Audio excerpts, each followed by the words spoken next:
Hey guys, welcome back to the channel. So in the video parameters use பண்ணி development data flow அல்லது development data setல இருந்து production data setக்கு ஈஸியா switch over பண்றது எப்படி, நீங்க PBX ஃபைல்ல development dataவை வச்சு work பண்ணிட்டு publish பண்ணும்போது production dataவுக்கு எப்படி migrate ஆகுறது அப்படின்றத நம்ம பார்க்க போறோம். அது எப்படி parameters மூலமா simplify பண்ணி ஈஸியா பண்றது அப்படின்றத நம்ம இந்த வீடியோல பார்க்க போறோம். parameters பற்றி ஆல்ரெடி நம்ம நிறைய வீடியோ அப்லோட் பண்ணியிருக்கோம். நீங்கள் அந்த வீடியோ பார்க்கல அப்படின்னா parameters அப்படின்ற பிளேலிஸ்ட் செக் பண்ணி பாருங்கள். நீங்கள் இன்னும் சேனலுக்கு சப்ஸ்கிரைப் பண்ணலைன்னா மறக்காமல் சப்ஸ்கிரைப் பண்ணுங்கள்.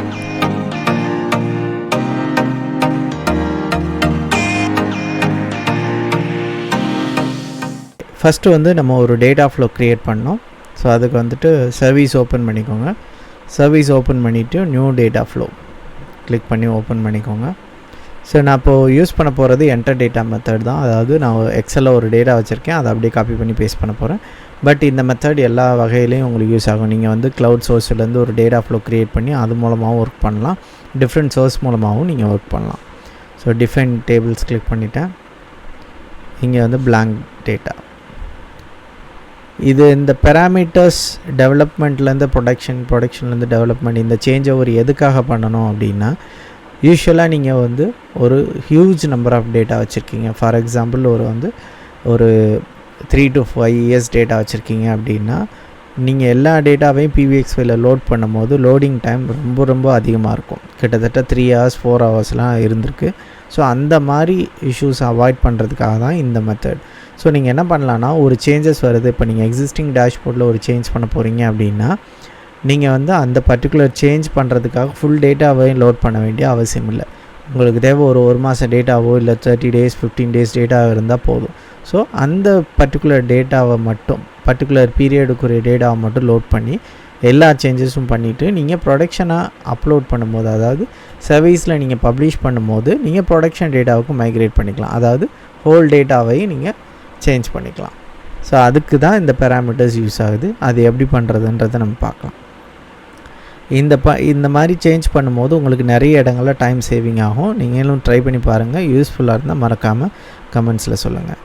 என்கிட்ட ஒரு சாம்பிள் டேட்டா சோர்ஸ் இருக்குது எக்ஸலில். நான் அதை அப்படியே காப்பி பண்ணி ஒரு டேட்டா ஃப்ளோவாக க்ரியேட் பண்ணுறேன்.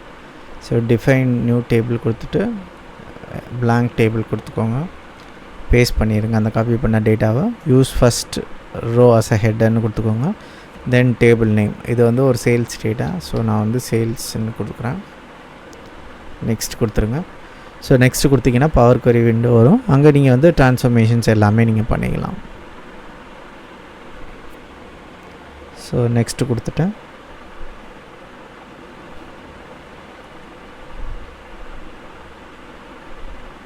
ஓகே, டேட்டா இங்கே லோட் ஆகிடுச்சு. ஸோ இதுக்கு ஒரு டேபிள் நேம் கொடுத்துட்றேன், சேல்ஸ்ன்னு கொடுத்துட்றேன். ஓகே, ஸோ இதுதான் பார்த்திங்கன்னா மெயின் டேட்டா ஃப்ளோ. ஸோ நம்ம என்ன பண்ணோன்னா, இந்த மெயின் என்டிட்டியோட அடிஷ்னலாக இன்னொரு என்டிட்டி க்ரியேட் பண்ணோம். அதுக்கு ரைட் கிளிக் பண்ணி ரெஃபரன்ஸ் கிளிக் பண்ணிடுங்க. கிளிக் பண்ணிட்டு இந்த எண்டிங்கில் சேல்ஸ் 2ன்னு இருக்கு இல்லையா, அதை எரேஸ் பண்ணிவிட்டு கடைசியில் 1 மட்டும் நியூமரிக்கல் 1 ஆட் பண்ணிக்கோங்க. நெக்ஸ்ட்டு டேட் காலம் போயிடுங்க. ஸோ இங்கே ஆர்டர் டேட் காலம் தான். இதை ஃபில்டர் கொடுத்து ப்ரீவியஸ் கிளிக் பண்ணிட்டு, இப்போ ஃபார் எக்ஸாம்பிள் எனக்கு ஒரு லாஸ்ட்டு 60 days டேட்டா தேவை அப்படின்னா 60 days கொடுத்து, ஓகே இப்போ நான் டேட்டாவில் லாஸ்ட்டு 60 days டேட்டா ஃபில்டர் பண்ணியிருக்கேன். இது ஆர்டர் டேட்டை பேஸ் பண்ணி. ஸோ இதை நான் சேவ் அண்ட் க்ளோஸ் கொடுத்துட்றேன். இதுக்கு ஒரு நேம் கொடுத்துட்றேன், சேல்ஸ்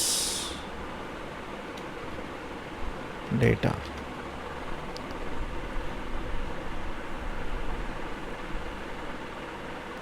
ரெஃப்ரெஷ் நவ் கொடுத்துருங்க. ஸோ ரெஃப்ரெஷ் ஆகி முடித்தோன்னே நம்ம லோட் பண்ணலாம். ஓகே, இப்போ ஒரு blank PBX ஃபைல் ஓப்பன் பண்ணியிருக்கேன். அந்த PBX ஃபைலில் அந்த பர்டிகுலர் டேட்டா ஃப்ளோவை நான் இம்போர்ட் பண்ண போகிறேன்.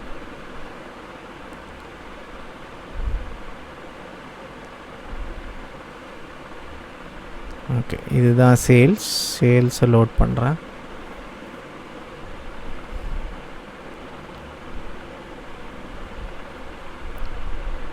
ஸோ இந்த டேட்டா ஃப்ளோவில் நமக்கு ஃபுல் டேட்டா வரும். ஸோ இதை எப்படி சேஞ்ச் பண்ணுறதுன்றதை பார்க்கலாம். ஸோ 2400 ரோஸ் இருக்குது. என்ன டேட்லேருந்து என்ன டேட் வரைய இருக்குன்றதையும் பார்த்துடலாம். ஸோ பார்த்திங்கன்னா Jan 1 September 26 வரை இருக்குது. ஓகே, ஸோ இது வந்து ப்ரொடக்ஷன் டேட்டா ஃப்ளோ. இப்போ நம்ம வந்து கம்மியான டேட்டா தான் லோட் பண்ணியிருக்கேன், ஏன்னா உங்களுக்கு காட்டுறதுக்காக கம்மியான டேட்டா லோட் பண்ணியிருக்கேன். இன்னொன்று என்கிட்ட வந்து அவ்வளோ டேட்டா க்ளவுட் ஸ்டோரேஜில் இல்லை. ஸோ ட்ரான்ஸ்ஃபார்ம் டேட்டா கிளிக் பண்ணிடுங்க. ஸோ ஃபஸ்ட்டு வந்து இந்த சோர்ஸை மாற்றுறதுக்கு டைனமிக் பேராமீட்டர் மாற்றணும். ஸோ அதுக்கு வந்துட்டு பேராமீட்டர் ஒன்று கிரியேட் பண்ணிக்கோங்க. மேனேஜ் பேராமீட்டரில் நியூ பேராமீட்டர், நேம் வந்து என்டிடி சேல்ஸ் அப்படின்னு மாற்றிக்கோங்க. எனி வேல்யூவை டெக்ஸ்ட்டுன்னு மாற்றிக்கோங்க. டெக்ஸ்ட்டுன்னு மாற்றிட்டு இங்கே கரண்ட் வேல்யூன்றது நம்ம என்டிடி, அதாவது இங்கே பார்த்தோம் இல்லையா அந்த சேல்ஸ் டேட்டா உள்ள டேட்டா ஃப்ளோவில் போனீங்கன்னா லெஃப்ட் ஹேண்ட் சைடில் இருக்கும் இல்லையா, இதுதான் என்டிடி. ஸோ இந்த என்டிடி நேமை தான் அங்கே கரெக்டாக கொடுக்கணும்.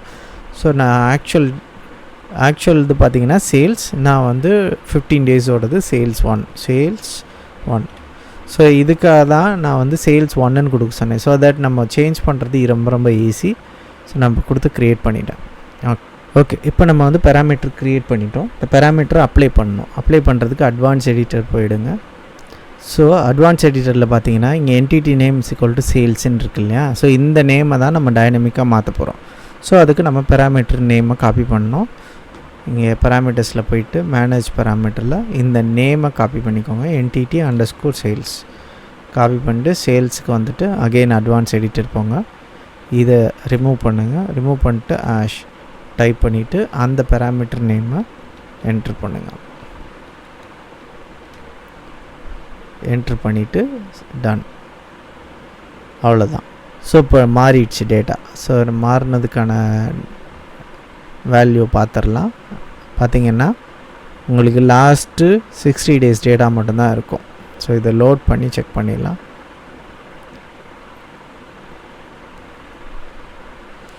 பார்த்திங்கன்னா வெறும் 32 ரோ தான் இருக்குது.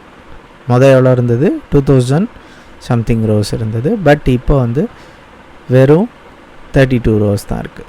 ஸோ இதுதான் டெவலப்மெண்ட் டேட்டா ஃப்ளோ. ஸோ இந்த டெவலப்மெண்ட் டேட்டா ஃப்ளோவை நம்ம ஈஸியாக எல்லா சேஞ்சஸும் நம்ம டேஷ்போர்டில் பண்ணிவிட்டு திருப்பி மறுபடியும் ப்ரொடக்ஷன் டேட்டா ஃப்ளோக்கு மைக்ரேட் பண்ணிடலாம். ஸோ நம்ம என்ன பண்ணியிருக்கோம் அப்படின்னா, இங்கே 2 என்டிட்டி இருக்குது. ஸோ இந்த என்டிட்டி பார்த்திங்கன்னா ஹோல் டேட்டா உள்ளது. இது வந்து ஜஸ்ட்டு லாஸ்ட்டு 60 டேஸ் டேட்டா உள்ளது. நம்ம என்ன பண்ணியிருக்கோம், லோட் பண்ணதுக்கப்புறம் இந்த டேட்டா ஃப்ளோவிலேருந்து இந்த என்டிட்டிலேருந்து இந்த என்டிட்டிக்கு மைக்ரேட் பண்ணியிருக்கோம், மாற்றிருக்கோம். ஸோ இப்போ லோடாக இருக்கிற என்டிட்டி பார்த்திங்கன்னா இந்த என்டிட்டி தான். ஸோ இதில் எவ்வளோ டேட்டா இருக்குது, 60 டேஸ் தான் இருக்குது. ஸோ இந்த 60 டேஸ் டேட்டா தான் நமக்கு இங்கே ரிஃப்ளெக்ட் ஆகுது. ஓகே, இப்போ நம்ம வந்து அடிஷ்னல் டேட்டா ஃப்ளோ, அதாவது அடிஷ்னல் என்டிட்டி எப்படி க்ரியேட் பண்ணுறது, அதை எப்படி பேராமீட்டர் மூலமாக சேஞ்ச் பண்ணுறதுன்றதை நம்ம பார்த்துருக்கோம். ஃபர்தராக வந்துட்டு இந்த PBX ஃபைலை சர்வீஸில் பப்ளிஷ் பண்ணிவிட்டு டெவலப்மெண்ட்லேருந்து எப்படி ப்ரொடக்ஷனுக்கு மாற்றுறது அப்படின்றத அடுத்த வீடியோவில் பார்க்கலாம். இந்த வீடியோ உங்களுக்கு யூஸ்ஃபுல்லாக இருந்தது அப்படின்னா மறக்காமல் லைக் பண்ணுங்கள். இந்த மெத்தடை ட்ரை பண்ணி பாருங்கள். ஏதாவது டவுட்ஸ் இருந்ததுன்னா கமெண்ட் பண்ணுங்கள். அடுத்த வீடியோவில் பார்க்கலாம். தேங்க்யூ.